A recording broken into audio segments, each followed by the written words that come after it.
Saudara, di tengah percepatan pembangunan di Kalimantan Timur, salah satu yang tidak bisa kita tinggalkan adalah keberlanjutan masyarakat adat di wilayah Kalimantan Timur. Memang ini juga tidak terlepas dari pembangunan, namun juga kita bisa ikuti informasi terbaru bahwa sudah akan ada ditetapkan RUU terkait dengan masyarakat adat. Dan ini kita juga akan membahas atau juga berbincang lebih banyak terkait dengan nasib keberlanjutan masyarakat adat di wilayah Kalimantan Timur. Sedikit informasi bahwa dari 500 yang memang saat ini sudah banyak tersebar di wilayah Kalimantan Timur, ini rupanya masih sedikit yang memang sudah masuk dalam informasi administrasi dan juga prosesnya juga masih belum sebanyak itu yang memang sudah ditetapkan menjadi komunitas adat di wilayah Kalimantan Timur. Untuk selengkapnya akan kita bahas dalam dialog publika hari ini, membahas terkait nasib keberlanjutan masyarakat adat Kalimantan Timur. Untuk membahas terkait dengan tema kita sore hari ini, sudah bergabung bersama saya di studio TVRI Kalimantan Timur. Yang pertama ada Bapak Maheza Jenar dari Kabid Pemberdayaan Kelembagaan dan Sosial Budaya Masyarakat DPMPD Kalimantan Timur. Selamat sore Bapak. Selamat sore Mbak. Selanjutnya ada Ibu Haris Retno Susmiati dari Pengamat Hukum Universitas Mula Warman. Selamat sore Ibu. Selamat sore Mbak. Dan kita juga sudah tersambung dengan Ibu Isna Ayunda dari Ketua BRWA Kalimantan Timur yang juga sudah bergabung bersama kami secara virtual. Selamat sore Ibu Isna. Selamat sore Mbak. Baik, kita masih akan lanjutkan perbincangan terkait dengan nasib keberlanjutan masyarakat adat Kalimantan Timur. Namun sebelum itu kita akan simak dulu tayangan yang sudah tim redaksi kami siapkan. Berikut ini.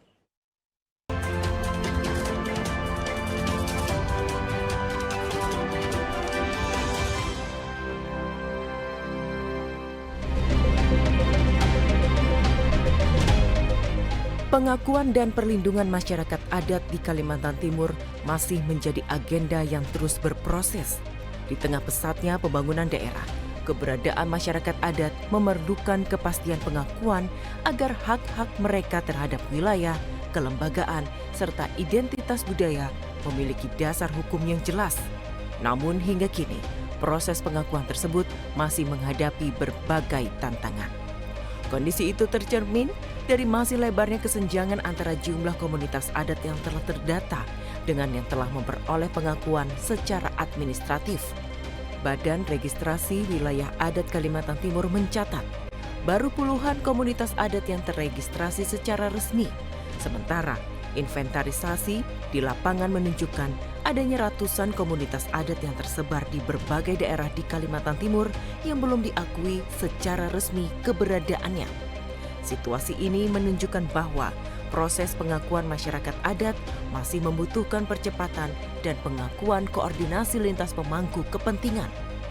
Sejumlah langkah terus diupayakan oleh pemerintah daerah untuk mempercepat pengakuan masyarakat adat di benua etam, mulai dari pendataan, verifikasi, hingga penyusunan dokumentasi pengakuan masyarakat adat.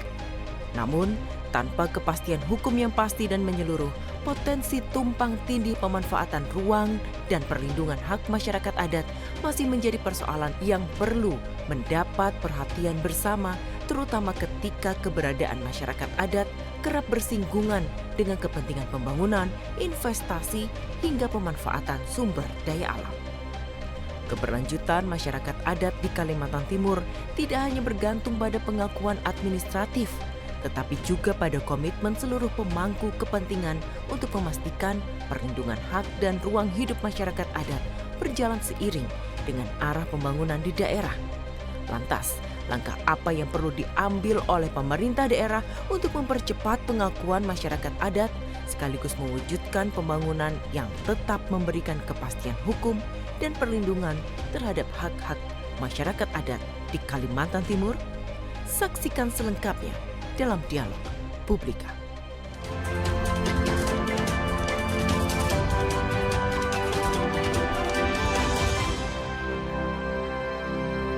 Terima kasih Anda masih bersama kami dalam Dialog Publika. Baru saja Anda saksikan tayangan yang mengantarkan kita pada tema Dialog Publika sore hari ini, nasib keberlanjutan masyarakat adat Kalimantan Timur. Kita awali bersama perwakilan dari DPMPD Kaltim, Pak Maheza. Ini berbicara terkait dengan keberlanjutan masyarakat adat di wilayah Kalimantan Timur. Mungkin bisa digambarkan sedikit progres yang memang sudah dijalankan saat ini terkait mungkin dengan pendataan dulu di awal dari Pak Maheza. Baik, terima kasih.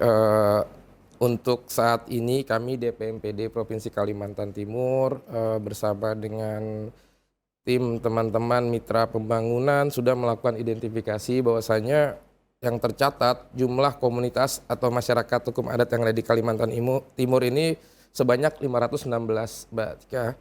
516 dan sampai dengan saat ini posisi yang mendapatkan pengakuan baru 10 komunitas adat. Yang terakhir kemarin di Mahulu itu 2 di Longisun dengan di Longisun dengan di Umak Suling. Itu baru 2 di tahun 2025 SK-nya baru diterbitkan oleh Bupati. Baik, Pak Maheza, kenapa ada kita bisa bilang ini gap yang cukup jauh dari 500 komunitas adat atau masyarakat adat yang ada di wilayah Kalimantan Timur, ini baru sebagian kecilnya gitu. Apa permasalahan utama yang ditemui teman-teman DPMPD di lapangan? Permasalahan atau kendala yang saat ini kami hadapi, kami temui ada beberapa faktor. Yang pertama terkait dengan memang belum tersusunnya undang-undang terkait dengan pengakuan perlindungan masyarakat hukum adat. Sehingga regulasi yang kami jalankan saat ini kan masih mengacu terhadap Permendagri 52 tahun 2014 di mana peran pemerintah provinsi melalui DPMPD itu hanya di pasal 9 kita melihat hanya melakukan pembinaan dan fasilitasi dan di pasal 10-nya melaporkan kepada Menteri Dalam Negeri. Jadi peran khusus dan peran utamanya itu ada di kabupaten kota seperti itu. Jadi kami juga sudah melakukan strategi atau kiat-kiat dengan kondisi yang saat ini dialami, yaitu kami sudah membentuk Pokja percepatan pengakuan perlindungan bahkan sampai ke pemberdayaannya. Dalam Pokja itu yang diketuai oleh Ibu Sekretaris Daerah. Baik, terima kasih Pak Maheza. Itu juga sedikit gambaran singkat terkait dengan memang kondisi terakhir begitu ya keberlanjutan masyarakat adat di wilayah Kalimantan Timur. Saya akan sapa Ibu Isna dari Ketua BRWA atau Badan Registrasi Wilayah Adat Kalimantan Timur. Ibu Isna. Iya. Berbincang sedikit Mbak. terkait dengan melihat kondisi pengakuan masyarakat dan juga wilayah adat di Kalimantan Timur sejauh ini. Bagaimana koordinasi BRWA dengan teman-teman di lapangan dengan tadi jumlah yang sudah disebutkan juga ini cukup jauh begitu. Kenapa hal ini bisa terjadi, Ibu Isna? Silakan. Ya, terima kasih Mbak. Ya, sejauh ini jika tadi disampaikan oleh Pak Maheza tercatat 516 ya, atau identifikasi komunitas masyarakat adatnya dengan baru ada 10 SK pengakuan. Lantas bagaimana situasi di komunitas masyarakat adat saat ini? Saya sebelum masuk ke sana saya akan menyampaikan berdasarkan data BRWA terlebih dahulu, Mbak. Baik. Jadi berdasarkan data BRWA yang telah terregistrasi di BRWA itu terdapat 46 wilayah adat. 46 wilayah adat. Nah, jika tadi 516 tercatat, itu baru tercatat kayak gitu. Dan belum terintegrasi data-data wilayah adat ini dengan baik seperti itu. Nah, harusnya data-data ini agar bisa terintegrasi dengan baik dia perlu bukan hanya dicatatkan kayak gitu tetapi juga diregistrasikan. Nah, tapi bagaimana mekanismenya memang perlu adanya sistem informasi wilayah adat yang nantinya mungkin bisa teman-teman DPMD yang menjadi pemangku datanya atau teman-teman kehutanan seperti itu. Nah, nanti kita kembali ke pertanyaan Mbaknya juga tadi bagaimana situasi di komunitas. Saat ini memang komunitas masyarakat adat sebenarnya lebih membutuhkan adanya pengakuan masyarakat adat dengan segala urgensinya kayak gitu ya. Dan misalnya ada beberapa yang sudah kita dampingi, contohnya di Kubar, di Kutim, di Pasir. Kalau Kubar sendiri kemarin baru-baru ini kita juga mengadakan pertemuan asistensi juga dengan bersama teman-teman dari Bangda, Pemdes juga dari Kementerian Dalam Negeri kayak gitu. Ada komitmen sebenarnya dari pemerintah Kutai Barat untuk mendorong percepatan komunitas masyarakat adat di Kutai Barat ini menambah. Sebenarnya Kubar ini lebih punya komitmen kayak gitu ya. Nah, beda hal dengan Kutai Timur seperti itu. Nah, sementara jika dilihat yang benar-benar eksistensinya masih terjaga saat ini adalah Kutai Timur. seperti itu. Nah, tadi Mbak yang tadi bagaimana kondisi komunitas masyarakat adat misalnya saja itu WHA itu saat ini terdapat 48 izin di dalamnya kayak gitu. Ada izin kawasan konservasi, ada izin pertambangan, ada izin perkebunan. Seperti itu. Sementara eksistensi komunitasnya dalam setiap tahun teman-teman melakukan nonplay atau eh, apa bobjengnya ya kayak gitu. Yang membutuhkan anggaran itu besar, tetapi anggaran ini sebenarnya ini jangan dilihat anggarannya adalah mendapatkan dukungan atau sebagaimananya ya, tidak. Tetapi teman-teman ini mau mereka itu padinya ada atau tidak ada kayak gitu, atau mereka panen atau tidak kayak gitu, mereka tetap melakukan tetap melakukan ritual. Kenapa seperti itu? Karena memang itu adalah hubungan komunitas masyarakat adat secara spiritualitas kayak gitu ya dengan leluhurnya seperti itu. Dan jika mereka tidak melakukannya setiap tahun, teman-teman komunitasnya selalu mengatakan bahwa itu akan berdampak kembali kepada diri mereka kayak gitu. Maka dari itu mereka selalu tetap melakukan ritual. Dan sementara dengan wilayah adat mereka 778.000 sekian hektar tadi terdapat 48 izin kayak gitu. Begitu sih Mbak.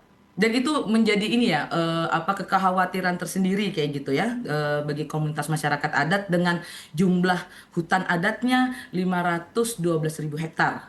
Baik. Dan ini bukan hanya terdata tapi terregistrasi dan terverifikasi di BRWA seperti itu Mbak. Baik, terima kasih Ibu Isna. Kita lanjutkan bersama dengan Ibu Haris Retno dari Pengamat Hukum Universitas Mula Warman. Bu Haris Retno ini juga sudah dapat sedikit gambaran dari Ibu Isna terkait dengan kondisi komunitas yang memang sekarang ada di lapangan.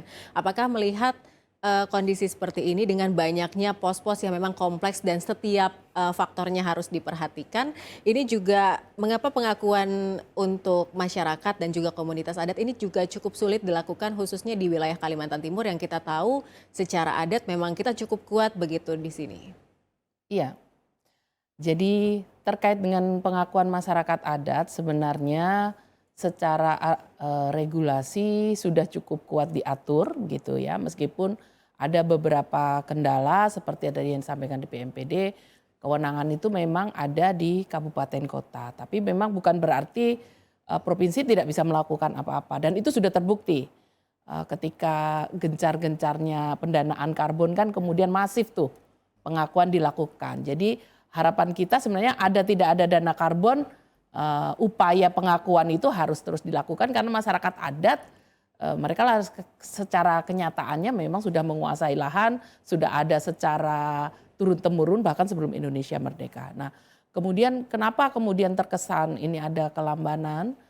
Kita tahu pemanfaatan ruang di Kalimantan Timur ini kan 44% untuk pertambangan gitu.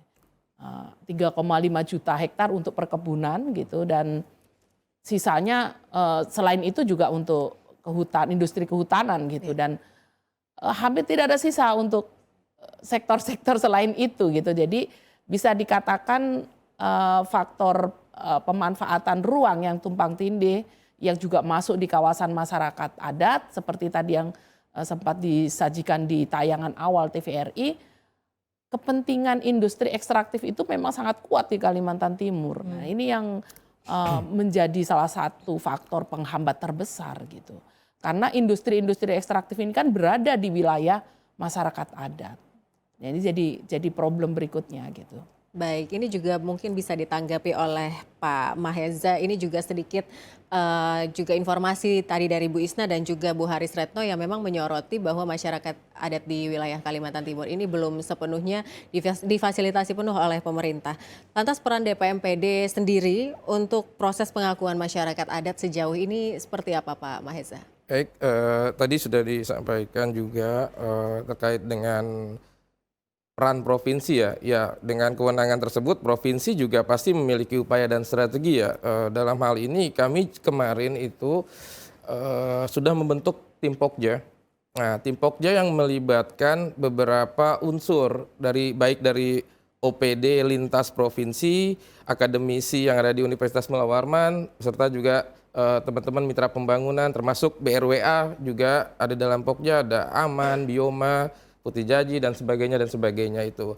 Nah, peran Pokja ini yang nanti akan membantu DPMPD dalam rangka upaya percepatan perlindungan pengakuan masyarakat hukum adat. Dan sampai dengan saat ini yang sudah dilakukan pendampingan ada kurang lebih sekitar 66. Sudah dilakukan identifikasi, bahkan ada juga yang dilakukan verifikasi. Nah, itu saat ini yang ada di DPMPD. Karena kita tahu sebenarnya kita tidak membahas kondisi anggaran ya, tapi bagaimana dengan anggaran yang tersedia, TUSI tetap berjalan, program-program pemerintah tetap berjalan, sehingga dalam halnya pengakuan perlindungan masyarakat hukum adat, kami DPMPD melibatkan seperti apa yang tadi saya sudah sampaikan untuk bekerja sama dalam percepatan pengakuan masyarakat adat di Kalimantan Timur. Baik, Pak Maheza, ini juga berbicara terkait dengan kendala yang memang saat ini dirasakan. Apakah memang dari sisi administrasi memang sangat sulit untuk melakukan identifikasi, verifikasi, hingga mungkin mendapatkan banyak informasi dari masyarakat adat, apalagi memang tersebar di seluruh wilayah di Kalimantan Timur begitu? Ya, kalau terkait dengan kendala administrasi, tadi juga kita sudah sampaikan perannya ini kan ada di kabupaten ya. PPMHA, panitia, ada di kabupaten yang diketuai oleh sekda kabupaten kota masing-masing. Kadang tahap-tahapan yang dilakukan kewenangan provinsi dalam melakukan tahapan-tahapan sudah kami berikan sosialisasi. Di tahun ini kami sudah melakukan 130 desa yang sudah kami sosialisasi. Namun teknis atau peran di lapangan ini banyak memang kendalanya, termasuk dengan pengetahuan, informasi dan sebagainya dari tim. Perubahan-perubahan tim yang ada di dalam panitia itu juga bisa menjadikan salah satu faktor kendala atau keterlambatan gitu. Contohnya begini, di proses awal timnya sudah ditentukan, lalu pada saat proses selanjutnya berubah tuh karena ada mutasi, rotasi dan sebagainya, sehingga itu juga berpengaruh terkait dengan percepatan pengakuan yang ada di wilayah itu. Baik, terima kasih Pak Maheza. Kita kembali ke Bu Isna. Ini juga pertanyaan menarik bahwa dari BRWA sendiri, data komunitas yang ada di BRWA dan juga pemerintah ini juga berbeda begitu. Apakah memang sinkronisasi data ini tidak dilakukan secara maksimal atau memang kendala yang ditemukan teman-teman BRWA mungkin dari sisi kerjasama atau koordinasi sejauh ini seperti apa? Iya, sebenarnya seperti ini Mbak. Ini data sebenarnya yang terhimpun tadi itu data-data yang diberikan oleh teman-teman dari komunitas masyarakat adat itu sendiri dan atau teman-teman CSO yang memang melakukan pemetaan partisipatif seperti itu. Nah, sebenarnya kalau jika dikatakan tidak ada koordinasi kayak gitu, sebenarnya juga kita dengan DPMD juga berkoordinasi dengan baik ya, yang seharusnya kita juga memberikan apresiasi sebenarnya kepada teman-teman DPMD provinsi ya, yang selama ini memang teman-teman DPMD bekerja dengan sangat maksimal seperti itu. Hanya saja memang untuk mensinkronkan data ini memang perlu kita duduk bersama lagi kayak gitu untuk melihat, karena ini bukan hanya sekedar diidentifikasi atau tercatatkan saja gitu Mbak. Baik. Tapi kan dalam proses registrasi itu, misalnya ada data 516 data komunitas masyarakat adat. Itu kita cek dulu seperti itu Mbak. Kita cek terlebih dahulu data-datanya, baik data peta spasialnya maupun data sosialnya seperti itu. Lalu di BRWA sendiri ketika data ini sudah dicatatkan, kita registrasikan, kita berikan penomoran seperti itu. Kita beri nomor registrasinya kayak gitu, tetapi kita lihat juga data-data tersebut apakah dia lengkap dan belum lengkap. Nah, baru kita masuk ke proses selanjutnya seperti itu. Nah, proses selanjutnya ini kita verifikasi untuk melihat keabsahan datanya kayak gitu. Apakah data ini memang sudah layak untuk kita tindak lanjuti untuk kesertifikasi dan kita tindak lanjuti untuk dokumen usulannya dan diberikan kepada teman-teman panitia di kabupaten atau kota seperti itu. Nah, jadi memang koordinasi ini yang sangat dibutuhkan seperti itu. Karena sebenarnya kan BRWA dibentuk dan dibuat oleh 5 CSO sendiri kayak gitu ya. Ada Aman, ada KPSAK, Sawit Watch kayak gitu, ada JKPP di sana.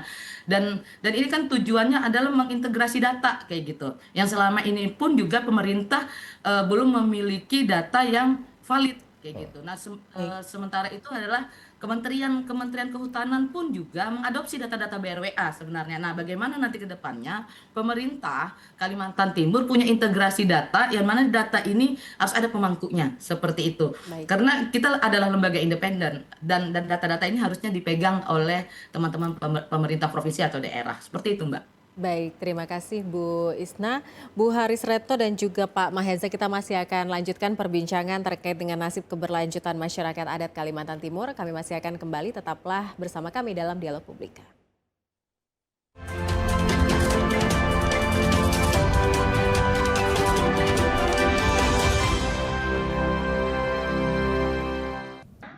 Here we go. Beautifully done by Ivandra Florasta. The man who came closest to opening the scoring in the first half has indeed done it in the second.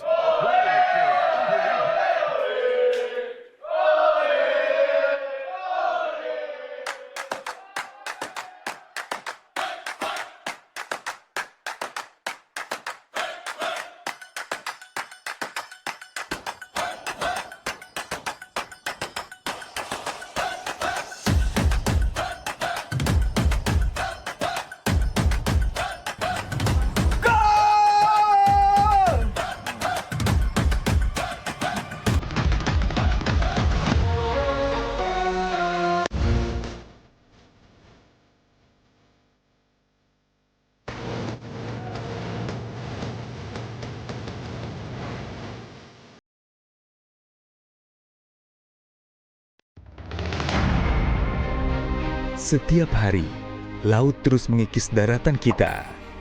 Namun ada benteng alami yang mampu melindungi, mangrove. Ya, saya Ahmad Baswan, saya bekerja di Lembaga Konservasi Lingkungan. Biasanya kita melakukan kegiatan pengambilan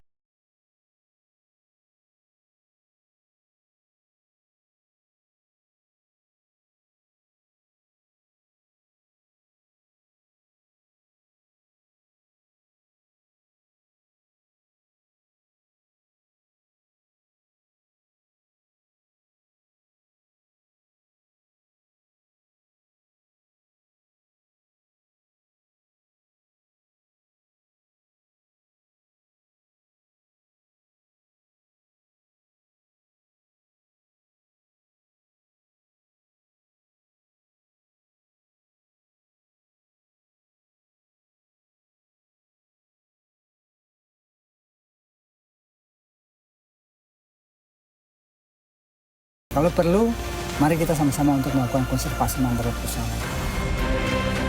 Menanam mangrove berarti menanam masa depan. Satu pohon hari ini, kehidupan untuk generasi esok.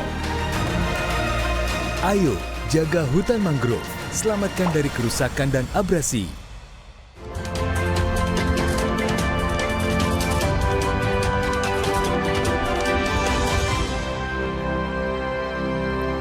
Terima kasih Anda masih bersama kami dalam Dialog Publika membahas terkait nasib keberlanjutan masyarakat adat di Kalimantan Timur. Tadi sebelum jeda pariwara, Ibu Isna dari BRWA Kalimantan Timur juga sudah menjelaskan bagaimana perbedaan data ini memang terjadi karena proses yang cukup lama. Selain itu juga proses pendataan yang tidak mudah begitu di lapangan sehingga menyebabkan ini butuh waktu untuk menyamakan dan juga mensinkronkan data dari organisasi ke pemerintah begitu. Kita lanjutkan bersama dengan Ibu Haris Retno.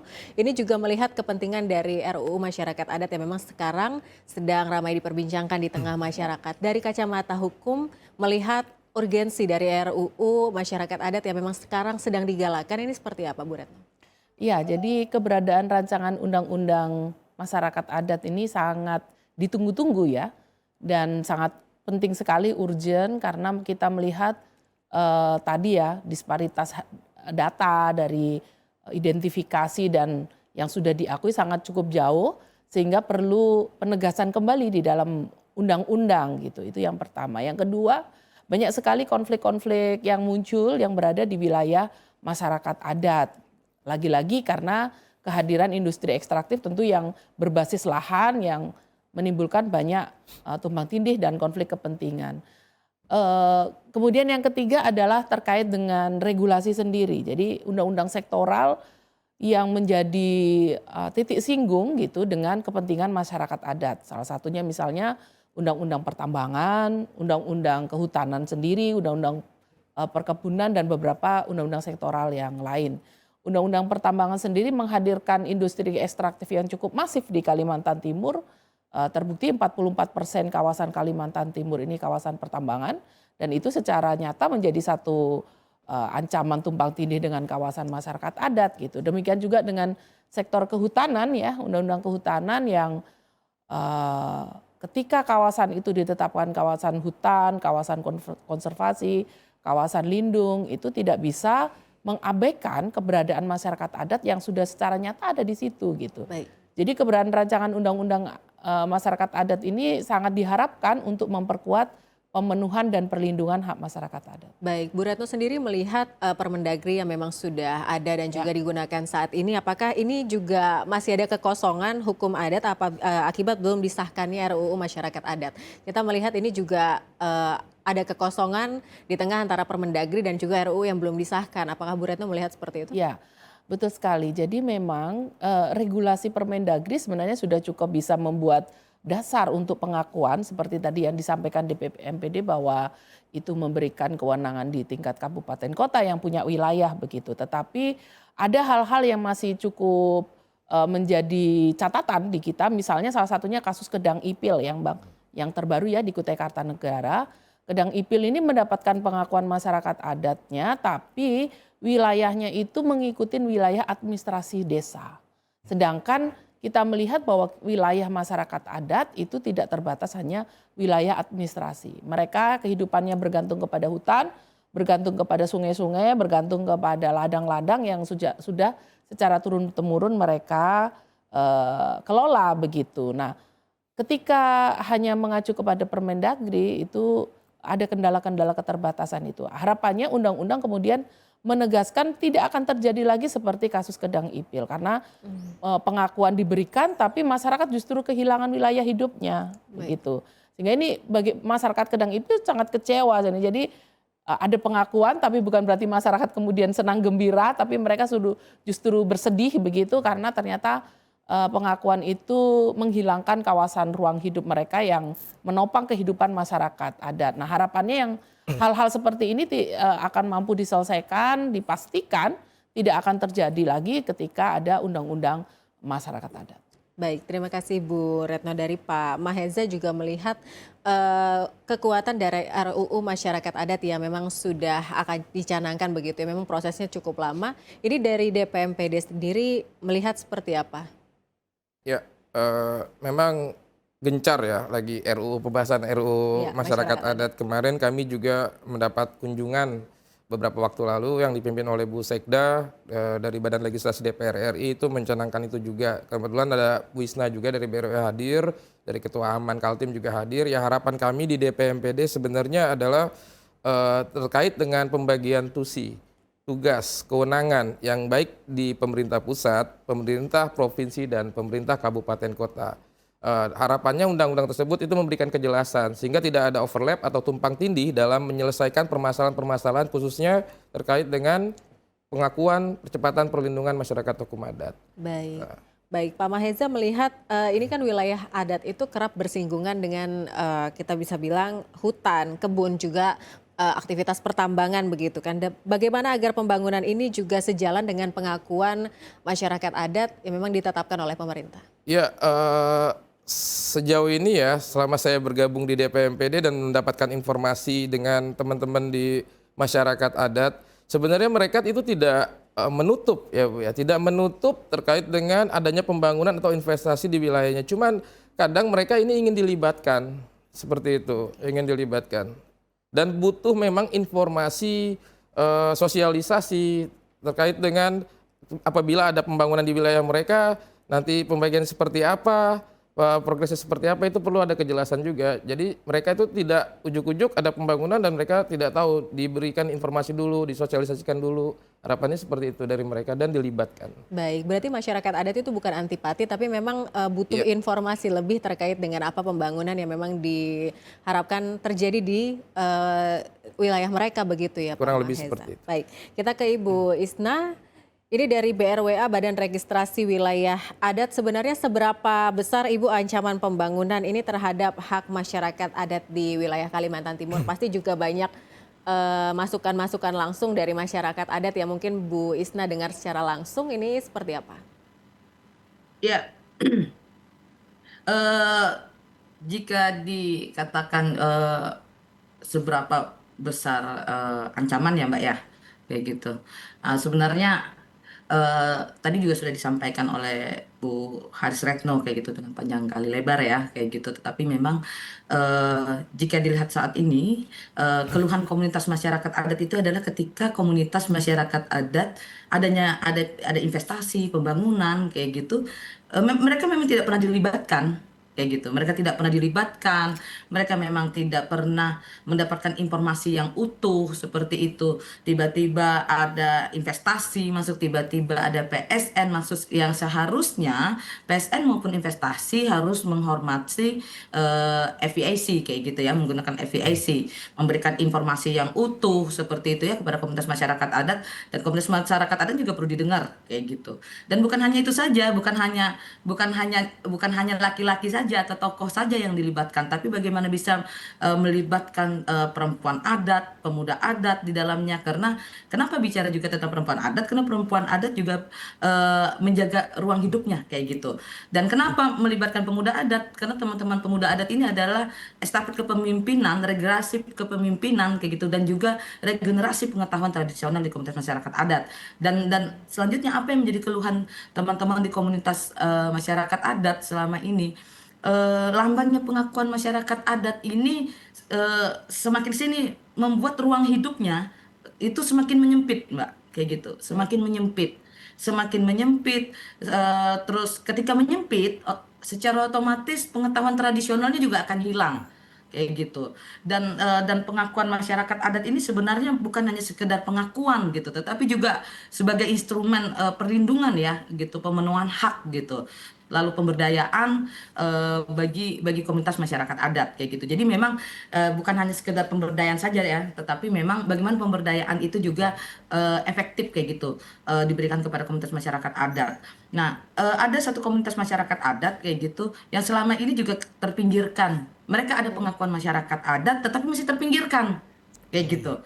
Nah, sebenarnya bagaimana ketika komunitas masyarakat adat ini mendapatkan pengakuan, apa sebenarnya pemberdayaan yang efektif? Bisa jadi yang dibutuhkan itu sebenarnya bukan pemberdayaan, mohon maaf, diberikan dukungan pendanaan kayak gitu, bukan, tetapi bisa jadi akses jalan. Seperti itu juga bisa seperti itu. Nah, tapi kan pemberdayaan ini juga butuh sebenarnya melakukan kajian ya kayak gitu. Apa sih yang menjadi kebutuhan-kebutuhan komunitas masyarakat adat itu kayak gitu. Nah, Baik.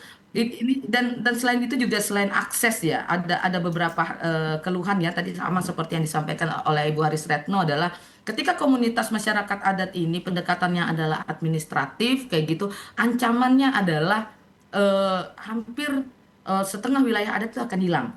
Otomatis keterhubungan komunitas masyarakat adatnya dengan alamnya, dengan leluhurnya, atau secara spiritualitas akan terputus, akan punah kayak gitu. Misalnya Kendang Ipil saja, secara data BRWA, Kendang Ipil itu data wilayah adatnya 36.000 kayak gitu. Ketika SK dikeluarkan itu menjadi 16.000. Bayangkan setengah wilayah adatnya itu hilang kayak gitu, dan ada ancaman-ancaman investasi di dalamnya kayak gitu. Nah, ketika dieksploitasi oleh investasi kayak itu, terjadi deforestasi, bisa jadi di wilayah adat, di wilayah tersebut ada titik-titik penting kayak gitu, baik itu makam leluhur kayak gitu, atau tempat-tempat teman-teman komunitas masyarakat adat di Kendang Ipil untuk melakukan ritual adat kayak gitu. Otomatis tadi keterhubungan mereka dengan leluhurnya akan putus kayak gitu, Mbak, gitu. Baik. Jadi ini sangat-sangat hal-hal yang seperti ini juga perlu bersama-sama kita lihat kayak gitu. Pendekatan administratif itu tidak efektif, karena kalau berdasarkan eh, apa karena berdasarkan pemetaan partisipatif sendiri itu adalah pendekatannya menggunakan pendekatan komunitas masyarakat adat, namanya juga Baik. partisipatif ya kayak gitu. Ya. Harus menggunakan pendekatan komunitas masyarakat adat. Komunitas adat memberikan informasinya kayak gitu, kita mencatatkan, kita petakan kayak gitu, kita mendengar kayak gitu loh, Mbak. Ya, Baik, kita mendengarkan kayak gitu, kita catatkan dengan baik kayak gitu tanpa merubah apapun yang disampaikan oleh komunitas masyarakat adat baik. seperti itu, Mbak. Baik, terima kasih Bu Isna. Kita ke Bu Retno, ini juga mungkin masyarakat bisa diberikan jawaban yang lebih terang begitu Bu. Apabila memang terjadi kasus seperti yang Ibu sampaikan tadi di Kedang Ipil, bukankah ini berarti masyarakat adat di wilayah lainnya ini jadi ada ketakutan, kekhawatiran nanti wilayah mereka yang belum ditetapkan segini, nanti ketika ditetapkan jadi jauh berkurang. Apakah ini juga menjadi kendala sulitnya pengakuan masyarakat adat di wilayah Kalimantan Timur, Bu Retno? Iya, jadi memang ini catatannya ya, Kedang Ibil kenapa kemudian kalau tadi Mbak Isna bilang 36.000 jadinya hanya 16, dan yang menjadi semakin menyedihkannya adalah sisanya itu kemudian muncul investasi baru di sana. Jadi masyarakat kemudian merasa justru terancam keberadaannya. Nah karena itu dibutuhkan ada sebuah undang-undang masyarakat adat yang memastikan itu tidak terjadi lagi gitu.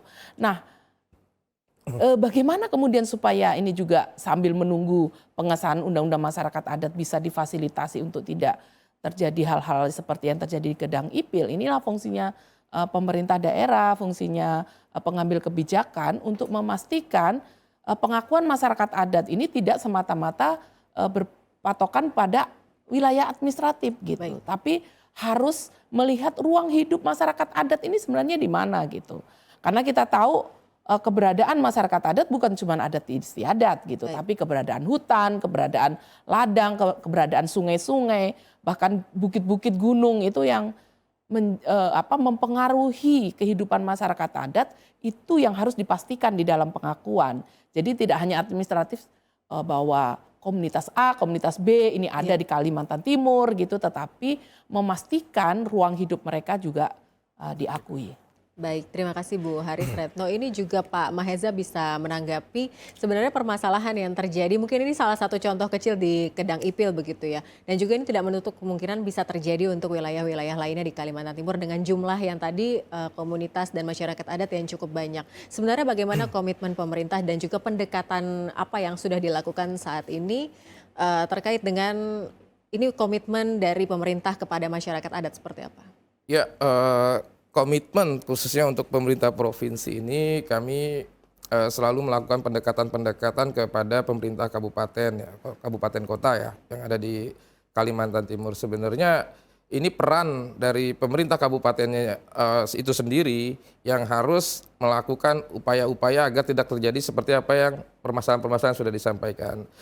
Contoh yang untuk disampaikan tadi kasus Kedang Ipil itu memang DPMPD dari pemerintah provinsi juga sudah melakukan pemberdayaan, informasi juga sedikit. Kami kemarin memberikan pelatihan membatik dan memberikan bantuan sarana prasarana kepada masyarakat di Kedang Ipil, dan alhamdulillah sampai saat ini serta diakui di Haki. Jadi sampai dengan saat ini itu masih tetap berproduksi. Nah, terkait dengan kembali lagi ke permasalahan itu, ya itu tadi peran pemerintah kabupaten sebenarnya adanya memang seperti audiensi ya dipertemukan. Saya melihat juga memang, mohon maaf ini dari pemerintah kabupaten sendiri juga mungkin masih belum paham ya kaitannya nanti ketika masyarakat di wilayah adat itu diakui tidak boleh investasi masuk ke situ, mungkin itu yang harus diluruskan. Itu yang harus diluruskan, dan peran pemerintah provinsi siap untuk melakukan mediasi atau rapat konsolidasi terkait dengan hal-hal tersebut. Baik, baik. Pak Maheza, apabila melihat memang kondisi selama ini, sebenarnya apa yang paling dibutuhkan oleh masyarakat adat, baik itu komunitas maupun juga kebutuhan wilayah di Kaltim, ini yang paling mendesak dan juga harus segera dibenahi dari kacamata DPMPD ini apa? Ya, untuk berbeda-beda ya, kalau dilihat dari wilayah geografisnya dan kebutuhannya itu berbeda-beda yang jelas. Tapi tadi salah satunya sudah disampaikan infrastruktur, terus juga pelayanan standar minimal seperti kesehatan, pendidikan, ya kan, dan lain-lainnya itu masih kurang kalau kita melihat ada di wilayah-wilayah adat, dan itu memang perlu komitmen bersama.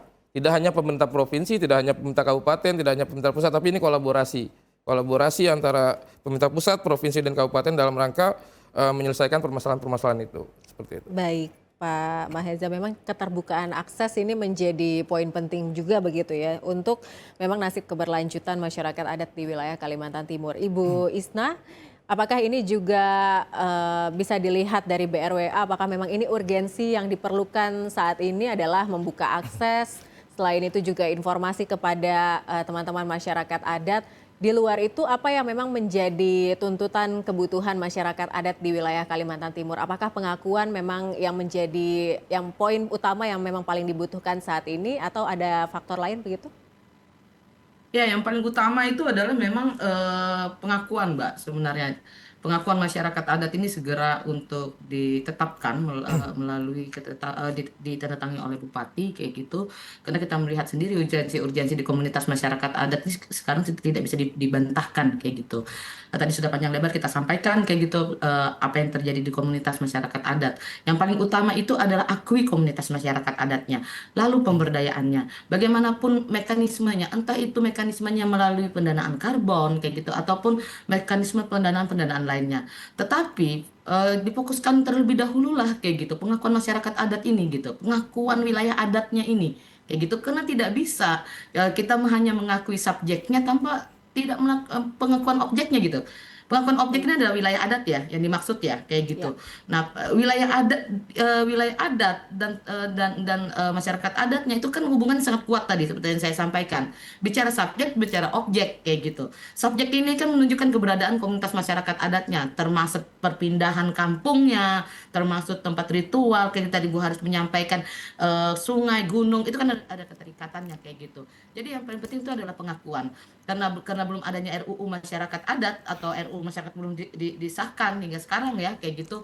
Nah, regulasi apapun itu yang pada saat ini adalah lintas sektor kayak gitu. Ini perlu kita lihat peluangnya kayak gitu. Lihat peluangnya. Meskipun memang lintas sektor ini Mendagri ngomong apa ya kayak gitu, terus itu juga kehutanan apa kayak gitu. Nah, tetapi ada peluang-peluang sebenarnya untuk mengakui hak-hak masyarakat adat kayak gitu. Nah, sambil berproses kita tetap mendorong percepatan pengakuan masyarakat adat. Seperti itu, Mbak.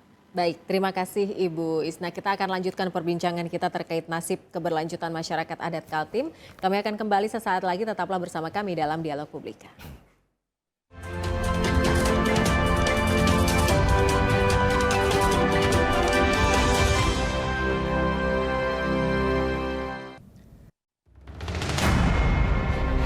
Setiap hari, laut terus mengikis daratan kita.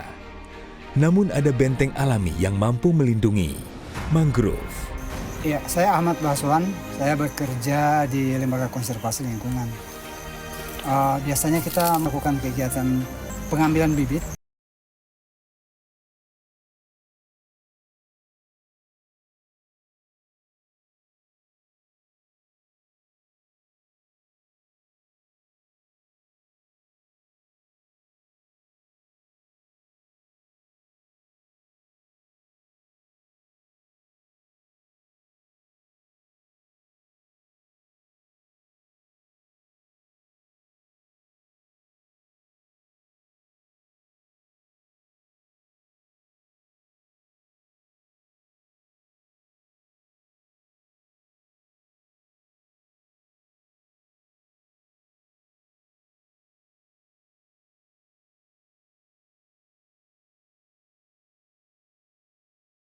Kalau perlu, mari kita sama-sama untuk melakukan konservasi mangrove bersama.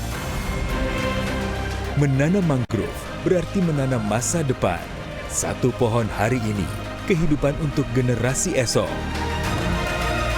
Ayo, jaga hutan mangrove, selamatkan dari kerusakan dan abrasi.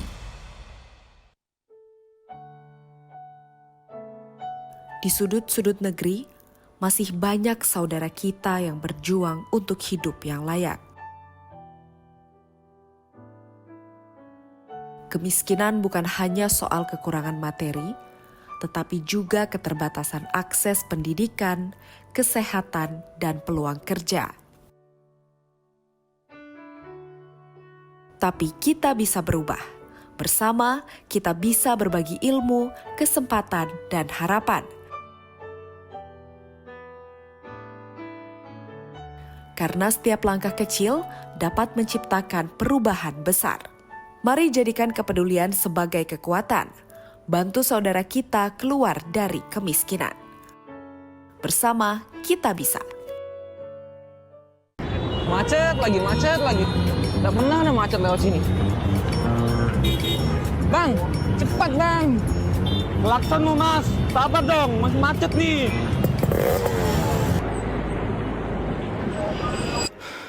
Permasalahan yang masih terjadi sampai hari ini adalah polusi udara. Salah satu penyebab yang paling mendasar disebabkan oleh penggunaan kendaraan yang berlebih. Maka dari itu, kita harus berupaya membuat langkah kecil untuk mencapai udara yang bersih. Langkah kecil yang bisa saya terapkan dalam sehari-hari, saya mulai membiasakan dalam mengurangi penggunaan sepeda motor. Mau kemana mas? Kok pakai sepeda? Ke kampus, ngurangin polusi. Selain itu, saya juga membiasakan diri untuk berjalan kaki sebagai bentuk kesadaran agar bisa mengurangi polusi udara. Dengan itu, mari kita ciptakan langkah kecil untuk mencapai udara yang bersih.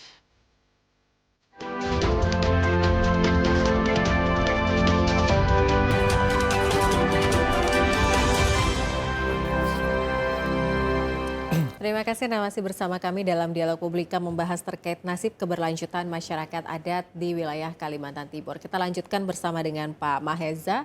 Mungkin di sini kita bisa diberikan gambaran terkait dengan mekanisme dari mulai mungkin registrasi sampai nanti penetapan dan keluar SK pengakuan komunitas ataupun juga masyarakat adat di Kaltim. Ini mekanismenya cukup panjang, tapi mungkin bisa digambarkan secara singkat seperti apa? Baik, untuk mengenai mekanisme ini pedoman kita itu di Permendagri 52 tahun 2014 yang mana terkait dengan pengakuan perlindungan masyarakat hukum adat itu perannya pemerintah kabupaten kota.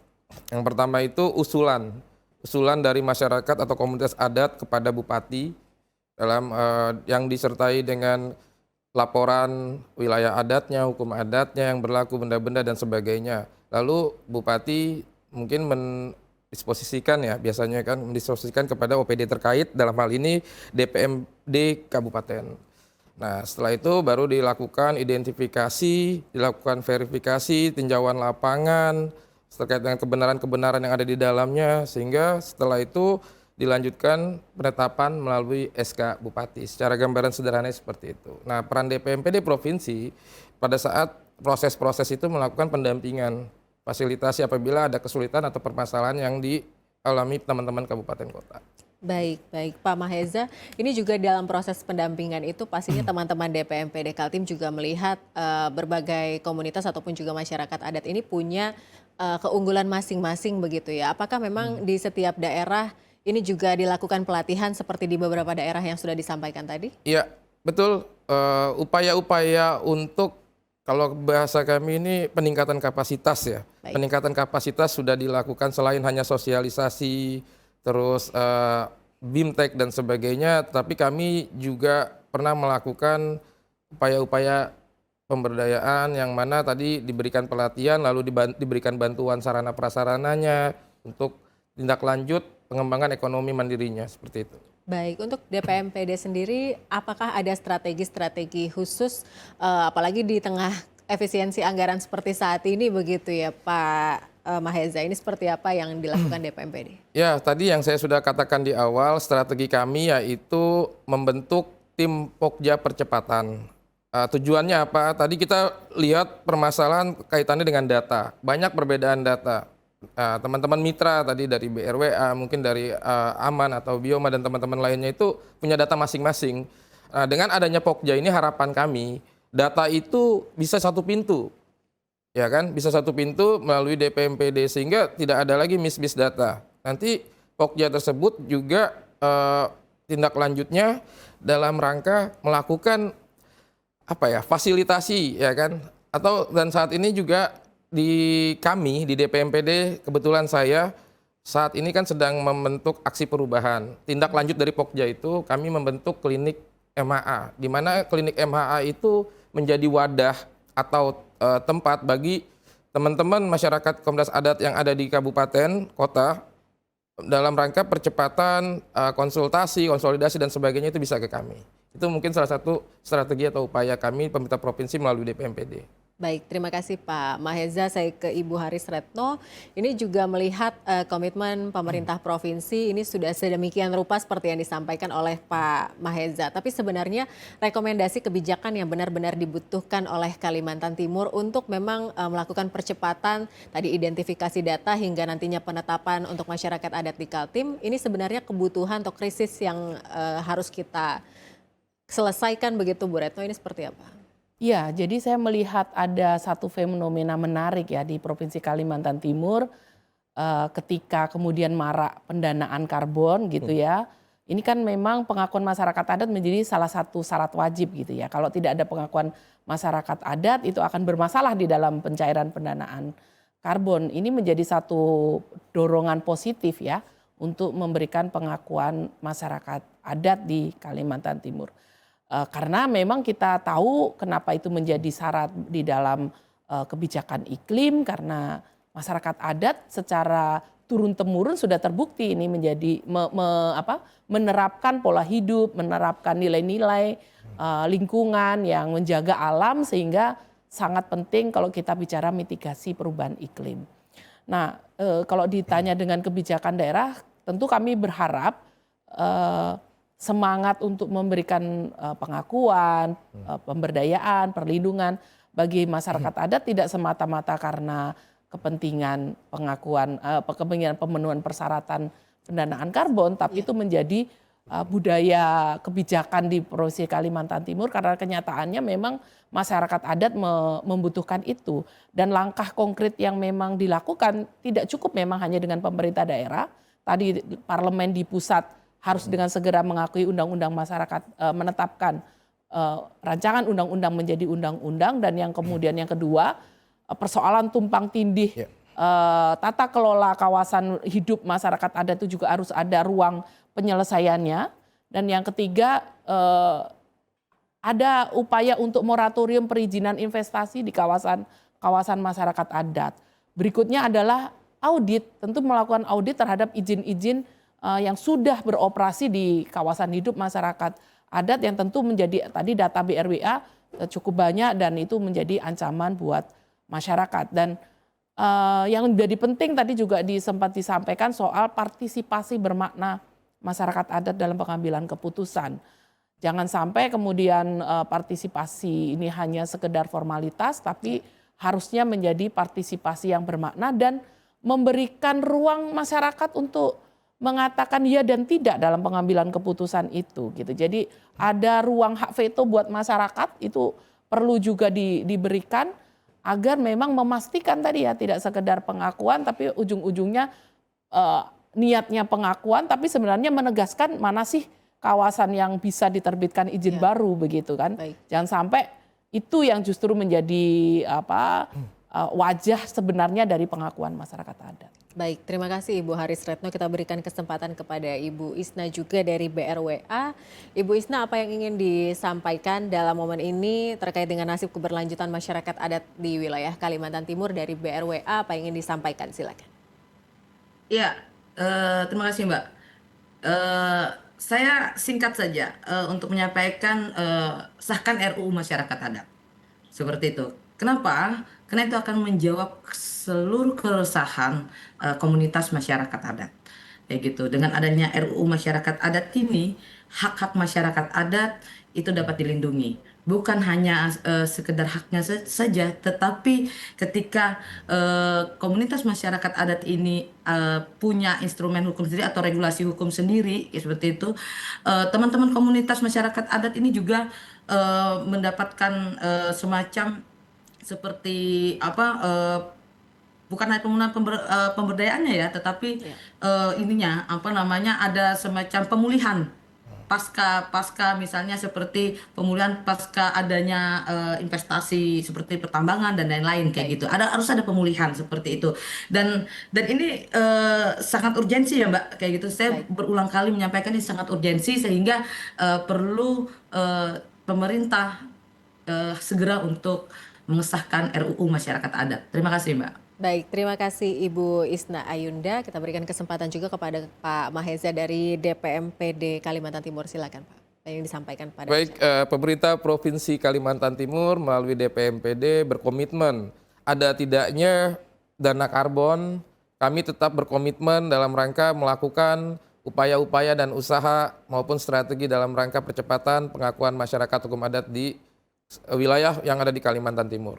Baik, terima kasih Pak Mahesa. Dari Bu Retno, mungkin sedikit rekomendasi kebijakan dan juga apa yang ingin disampaikan, silakan. Ya, rekomendasi kebijakannya juga segera ditetapkan undang-undang masyarakat adat, dan yang kedua adalah memastikan negara hadir di wilayah-wilayah masyarakat adat untuk memberikan perlindungan dan pengakuan keberadaan masyarakat adat dan ruang hidupnya.